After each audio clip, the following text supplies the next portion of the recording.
Komið sæl og velkomin í fyrirlestur 7 sem fylgir 7. skáktíma, skák og mát. Nú er komið að því að fara að útskýra fyrir nemendum hvernig maður vinnur skák og maður gerir það með að skák og mát andstæðingi.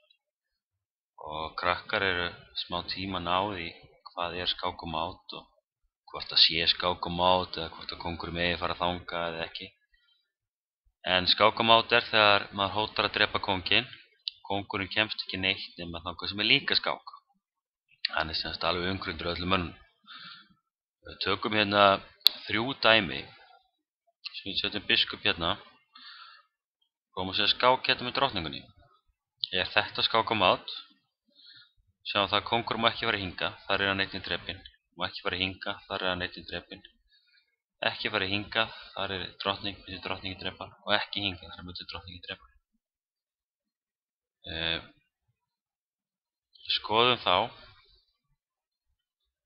Við erum með biskup hérna. Er þetta skák og mát? Kóngurinn fara hingað, nei, hingað, nei, hingað, nei, hingað, nei. Ok, hann má ekki fara neitt nema það sem er drepinn á drottningunni. En hver á munurinn á þessu stöðum? Jú, annarri stöðunni var skák og mát, en hinni var ekki skák og mát.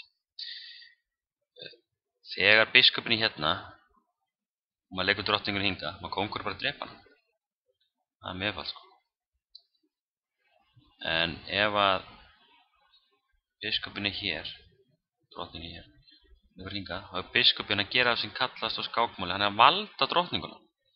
Passa drottninguna, eins og maður segir oft í krakka.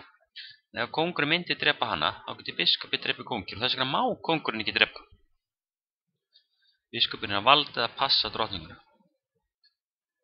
Skoðum núna annað mát, klassískt mát. Nú hvíti legg, getur gert skák og mát í einum legg. Það leikur hrókum hingað, skák og kónginn. Kóngur má ekki fara upp, af því þá myndi þessi hrókur drepa.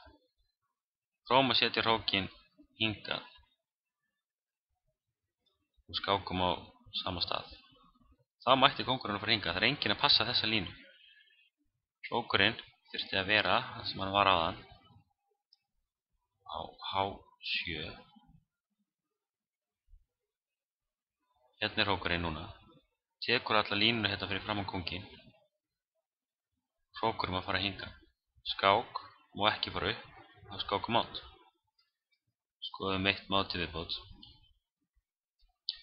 Það er með drottning og riddara. Drottning í E7 mát. Ef við tökum riddarinn í burtu þá er þetta ekki mát. Riddarinn er að valda drottningunum. Og krakkar eru, já eins og ég segi, þau eru smá tíma að ná hvað er skák og mát. Og oft standa kóngarnir á reitum það sem er hægt að drepa. Þá bara leiðréttir maður það og þau ná þessu smá saman. Gott að stilla upp á sýningatabli nokkrum einföldum mátþrautum, það sem er mátað í einu leik, eins og til dæmis þessum sem var sýnt hér. Og mikilvægt að hafa bara einn leik í byrjun, að gera skák og mát í einum leik. Síðan þegar þau kunna að gera skák og mát í einu leik, þá getur það lært að fara að gera skák og mát þvingað í 2 leikjum. Þannig að annar getur gert skák og mát í 2 leikjum án þess að hinn fái neitt við ráðið. Leik í einu leik, hinn svarar og maður gerir skák og mát. Takk fyrir þennan fyrirlestur.